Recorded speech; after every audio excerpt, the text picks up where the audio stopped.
Welcome back, ladies and gentlemen.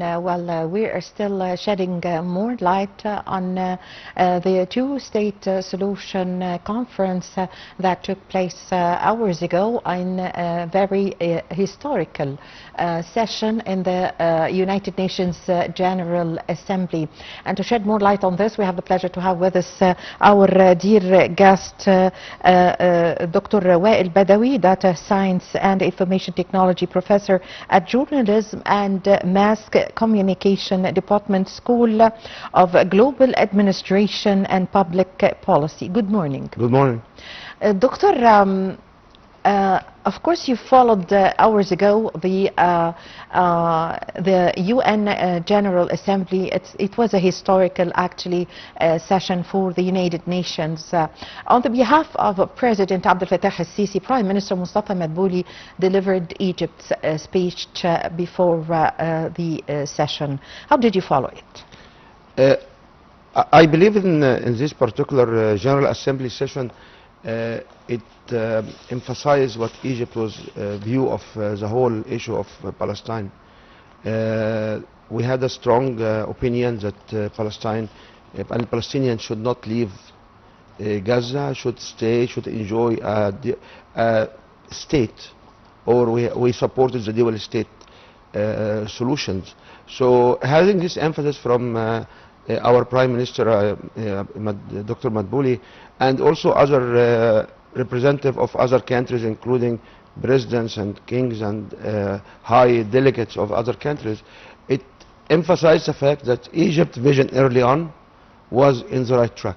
Yes. Because we had been battling this situation. Shall they be removed from Gaza and it will become a one state, or we have to keep them as two states? Egypt said no, we have to keep them as two states solution. Yes, and actually they deserve their own lands. Their lands, of course. Actually, President Abdel Fattah al-Sisi, since he came to office, he was always saying the idea of the two-state solution. And actually, years ago, he always mentioned this in all occasions. Yes, and this is our. I strongly believe this is a commitment of Egyptian, or the Egypt government towards the Arab states. Because we have been working with them early on the dual state solutions.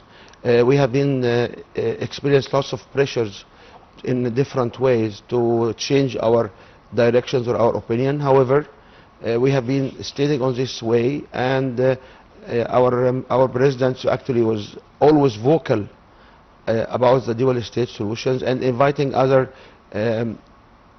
countries to come here and say, and convincing them to declare and support the dual solutions.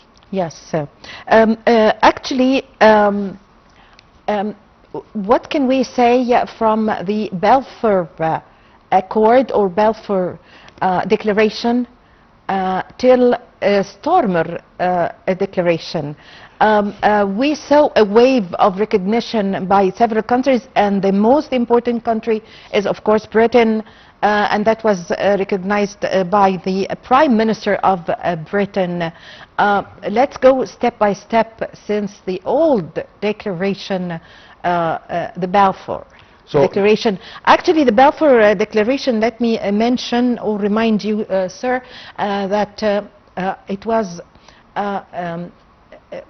building a state for the Jewish, at the same time abiding by all the rights for the Palestinians. Yes, and 1917, when the Balfour Declaration was announced, we have been now to visualize after 105 years.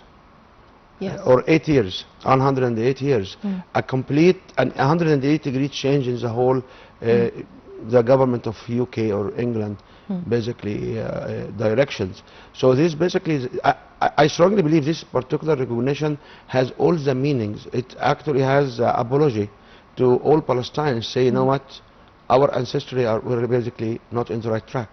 Yes. So seeing this kind of diverse, actually, in particular, it comes after the biggest ally of State of Israel, which is USA, was actually visiting at a very high-profile visit to the king, like a week before that.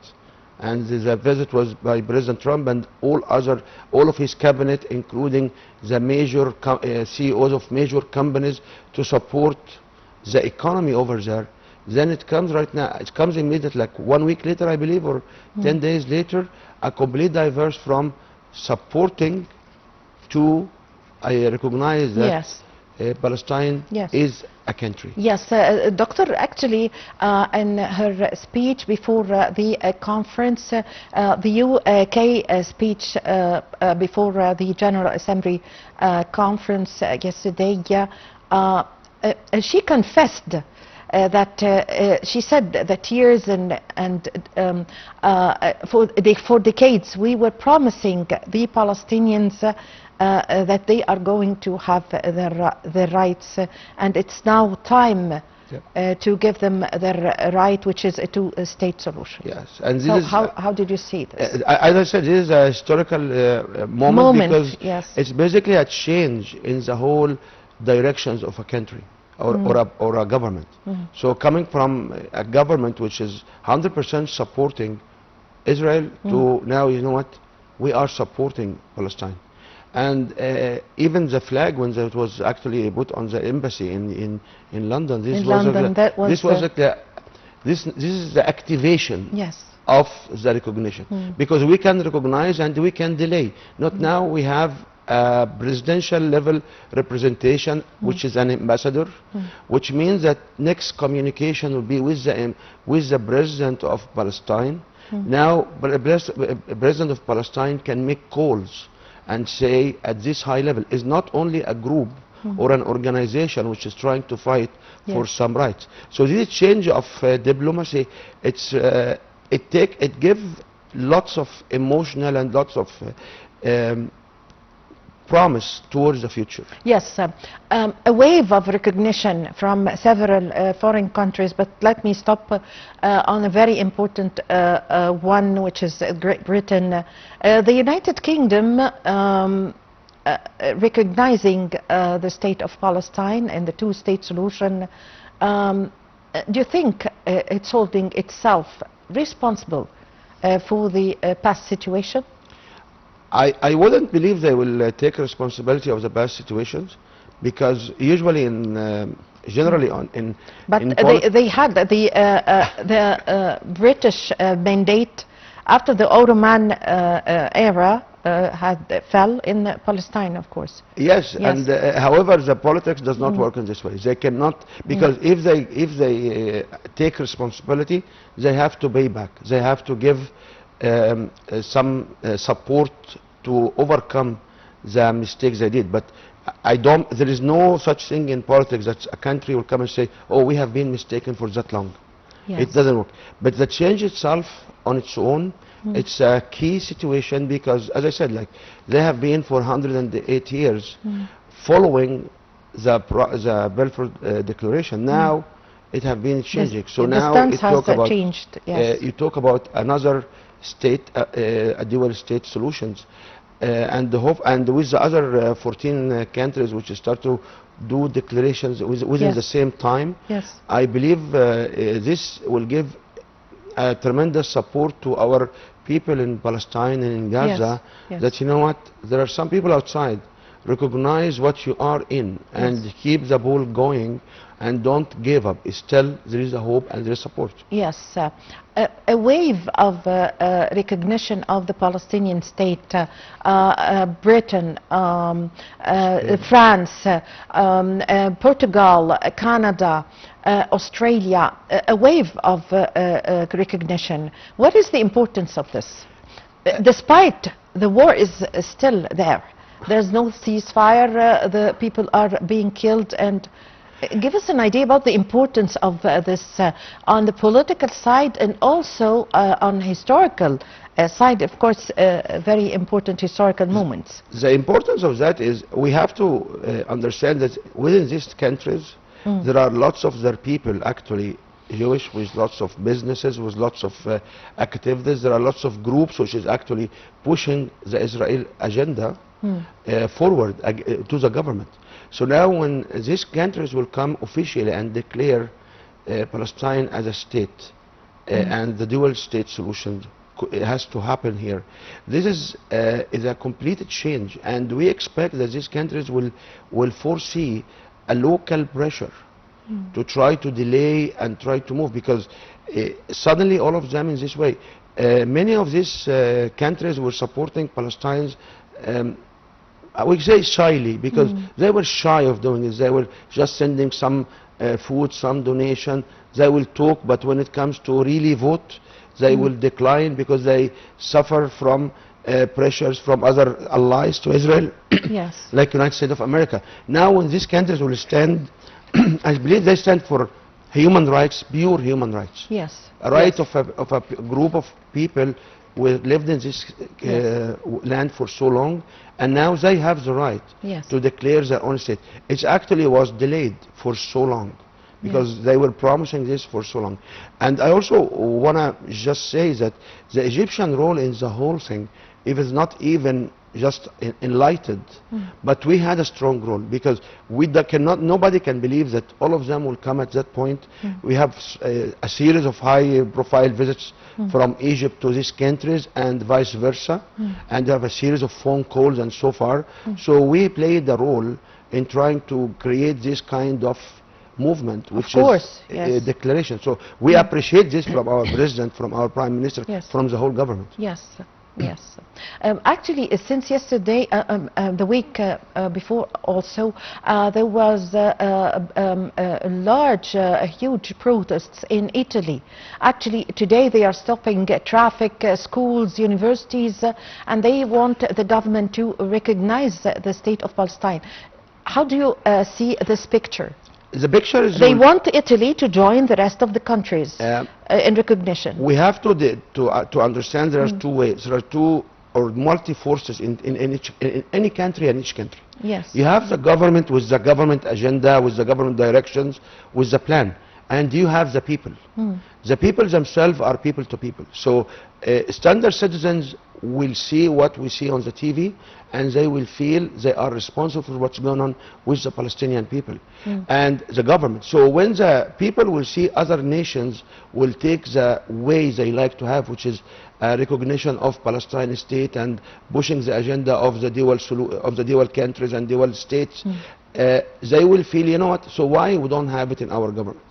And as we foresee now, this kind of representation for Palestinians shall be used to push more and to try to accelerate the declaration of the dual state and to push the agenda more aggressively, because we have a momentum. So we expect all nations which did not, or all states which did not really declare yet or recognize Palestine as a possible state, to have such a movement to follow. This is my understanding of it. Yes. Yes. Actually, even, Doctor, that even in Israel itself, the citizens, I mean the civilians, for months ago and nowadays also, we see protests in Israel. Even if they are not sympathized with the Palestinians, they want to stop the war and they want the hostages back, even away from the people who have relatives as hostages. There are normal citizens and civilians in Israel who want to stop the war because they want to live. How do you see this? People are people anywhere. Yes, people look for human safety. beings. People looking for safety. Yes. People are scared when they see their counterpart or people on the other side, like 50 kilometers away, are subject to missiles and bullets and different risks which could kill them. So we, as I said, like you have the state, you have the government, and you have the people. And we have to understand that war is diminishing our economy and diminishing their own economy. Having a hot region with potential war and potential conflict will reduce number of tourists, will reduce number of economy, transportation, what have you. So all of these people are suffering as well. It doesn't matter what the government will show. And we have to understand that the government over there is still till today trying to push their agenda. Still till today, Netanyahu said, no, they will not have a state. And we have to, we understand from not only what we read in the news, because all the analysts who come to your program frequently, we understand that he has internal issues himself. Does not, if he stops the war, people will go to him and try to question few high-profile cases around his behavior and his family. And this was mentioned so many places. So when a state or a government will come and say, here is my agenda, and the people will feel empowerment because other nations, other governments moved according to their opinion, they will have this demonstration, they will have this support. We have to understand, like, all people in everywhere are people. So that's it. Yes. Doctor, this brings us to a very important thing. Long ago, after the Balfour Declaration and the immigration of the Jews started, and the Zionist movement started, and the Jews started immigrating to Palestine. And there was protests from the Palestinians long ago, but there was no television, there was no videos, there was no social media, there was nothing. And even in 1946, 1934, 1948, the war between Israel and the Arab countries, among them, of course, Egypt, Syria, and Lebanon, and Iraq, who was went to battle in order to save the Palestinian lands. The effect of the social media and the effect of the technology nowadays in bringing the truth and sending the truth everywhere in the world. Watching war on a TV start with the Iraq war on CNN. And when we start to sit at home and watch the war live, with the social media and the digital platforms coming, now it starts to present the opposite opinion. You start to see information and data comes. And this for sure was letting the people being informed. So having this social media has effect, because now you are informed. Now you are watching a different opinion, a different view of what the government of Israel is trying to push forward. That was so effective, actually. This was so effective. And influencing, of course, for the whole world. Yeah, I 100% agree with you that having this kind of new technologies actually play back against them. And that's why you have been seeing lots of censor and lots of issues in this platform trying to suppress some of this material, because they don't want to, because they have their own agenda as well. They have their own support coming from these countries. Yes, but doctor, what made the whole world believe these videos and these photos? Because Prime Minister Benjamin Netanyahu and his government used to say, until now, they say that these are false videos and false photos. He always claimed these are false video. Even himself produced some falsification of images about kids who have been burned, which is found to be made in deep fake. So and that there's no famine in Gaza. And I strongly believe now Netanyahu himself, people now are not observing him as a trusted source of data. Yes. I thank you very much for your time. Thank you for coming today. We really had the honor to host you today. Dr. Wael Badawy, Data Science and Information Technology Professor at Journalism and Mass Communication Department, Administration and Public Policy. Thank you very much for joining us. Thank you. Thank you. Well, with this, my dear viewers, we come to the end of this episode of our program, The Breakfast Show. My name is Aman Mukhtar. Thank you for watching.